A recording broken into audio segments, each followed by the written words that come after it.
So in this video I'm going to give you 3 examples of conditioned responses related to pain or associated reactions, and they look at conditioned responses before an event, during an event and after an event. And it's interesting to see these different times these sensations come like this and what you can do about them when they do come.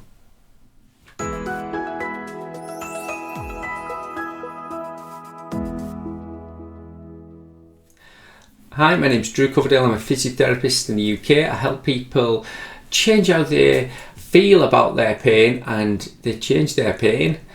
It's a potential that we all have, and sometimes people in persistent pain feel it's never possible or they're stuck with it, and that's not true. You can always change that experience of pain, and sometimes you can relieve yourself of it completely. If you're interested in seeing videos like this, then click on the subscribe button, or if you have any questions about the topics on them, then post them below and I'll do my best to answer them for you. So when you look at pain, persistent pain specifically, persistent patterns of pain, long after trauma or long after that injury's healed, and there's a belief underpinning why that pain still comes. Often the belief's not quite true, and that keeps on getting repeated so much that it's just accepted by the person's conscious reality and accepted by the body and the brain, the unconscious mechanisms that encode that information. So here's 3 examples of how pain can become a conditioned response. And if you listen to these 3 examples, then I'll give you a suggestion at the end of how you can change that experience. It's just a little tip that sometimes you can use, and you can see over time how that experience changes. So here's the first one. The first one is waking up with pain only on certain days. Waking up on pain on certain days. And if there's a structural element to that, then it has to be consistent, because the structural element is there all the time. But if it's there maybe the morning pain's there on a Monday or a Tuesday or Thursday or through the week, but it's not there a couple of days, or it's not there one day of the week, look at the pattern around that. So quite often pain is there as a preempt to what is coming next, like pre-match nerves. So when you play the football match, or you do the presentation, or you're going to know there's an argument coming, or you know there's something you have to deliver on, there's a sensation of stress that means that focus on dealing with the situation or getting through it or get out of it. And you choose depending on how you feel about it. Now, pain comes at the end of that extreme, but if that pattern's been there so much and those sensations have just been ignored, pain comes quick. And someone wakes up and they become consciously alert, the subconscious system will trigger the warning of what's coming next based on the person's perception of what they think they've got to do. So if you think you've got a 12-hour shift and you know that what that entails, and you're not happy about that, and that's happened for ages, and that's been a place where you might have injured your back or felt backache, the pain will be there to warn you not to go there. And on the days you don't go there, it'll be less or none. So that's number 1. That's a conditioned response. Number 2, this is a response that the example is my son. Actually, he broke his arm about 3 months ago. Now, he doesn't have chronic pain. That'd be strange, wouldn't it? often we can't help our own. Tell me about it. But he hasn't got chronic pain. But he had a pretty traumatic broken arm. You know, it snapped. It was he almost had 2 elbows. Broke his tibia. Oh, aye. What sort of physio am I? Radius and ulnar. It's first thing in the morning. Broke his radius and ulnar about 3 months ago. Traumatic. Landed onto outstretched hand playing football. Snap. You feel like I wasn't there to hear it, but he recalled it as a snap. It felt like a stick breaking. And interestingly, he wasn't in that much pain. We'll talk about that in another video. So he remembers what happened from that event. Now he's back at school, he's fine, doing normal things and everything like that. But one of the other children he was playing with fell. And as he fell onto his arm. and heard a snap. So Sam had seen him fall, he heard the snap, and he said, "Dad, my stomach turned over and I felt sick." So he's got an associated response to what he thinks has happened in that moment. Now his friend, the lad, just got up, and then he checked to see what he'd fallen on. He'd fallen on a stick, so he had broken a stick, and the stick was the crack, but his arm was fine. But the brain of my 13-year-old son was predicting what was going to happen, and when we see it in someone else, we feel it in ourselves. And so his response was to feel sick, and as soon as he saw it was a stick and there was no break and the lad was fine and everything was okay, the nausea settled. So that's a response in the moment, that the brain and body are predicting what feeling to elicit in that emergency situation.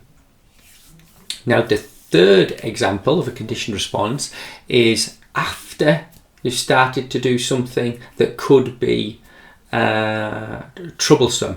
So this is a patient, dead interested in this one, and I'll do a separate video on it, but the patient has pain 5 minutes after putting on his work boots.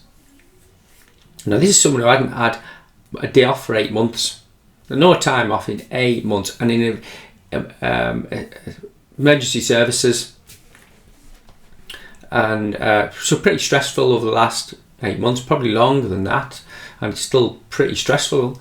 So as soon as he put his boots on, within 5 minutes it was foot pain. It would come on. Now he's put these boots on for years and it doesn't cause pain. He puts on a separate pair of shoes, puts on his trainers or his shoes, no pain.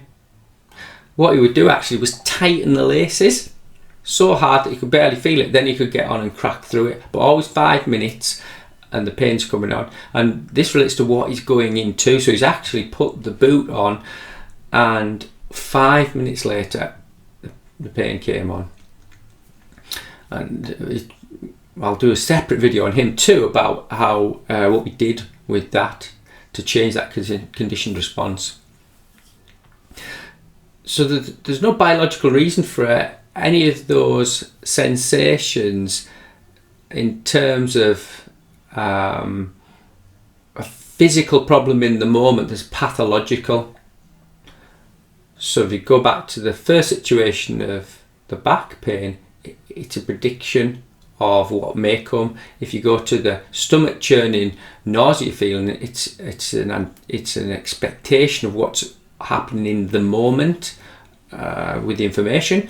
And the last one is almost, well, we're in it, let's try and get out of it.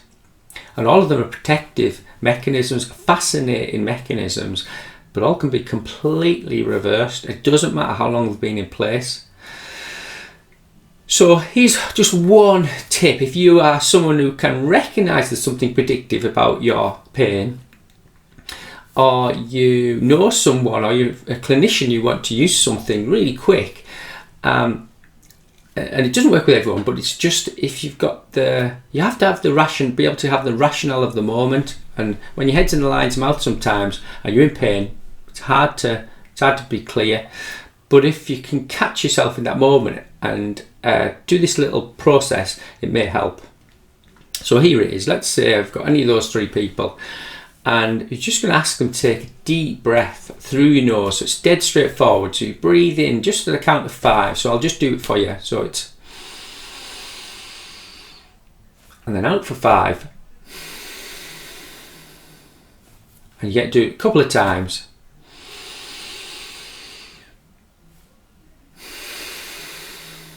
You might just ask them to close their eyes to focus a little bit. So you're just slowing down that the sympathetic nervous system as it goes into that fight or flight state. Even just doing it once can just bring someone down. And it's an intuitive thing. You would say, just take a deep breath. But that's the mechanism you're tapping into. There's 4 little statements. They're really straightforward. You can say them out loud, or you can say them in your head. Doesn't matter how daft it feels, it's just you and your body. So you're feeding a message that's going to take that nervous system back to or towards that calmness.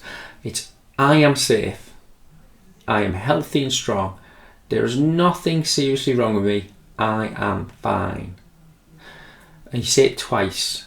I am safe, I'm healthy and strong, there's nothing seriously wrong with me, I am fine. And then just have another couple of deep breaths again. And one more.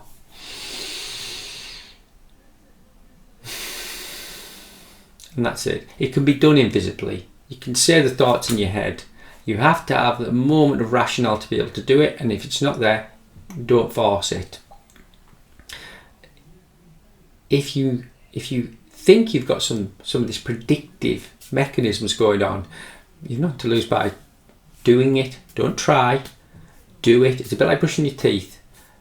You brush your teeth because you know it's right for you. You don't brush them till they bleed or really hard and then check what they're like. You don't just rub them once. You just do it consistently because you know over time it's the right thing to do. And this is just one mechanism that you can use on your own. You don't need anybody else with you, and you can calm the nervous system's response to an excessive one that it is anticipating, it is experiencing, and it's predicting.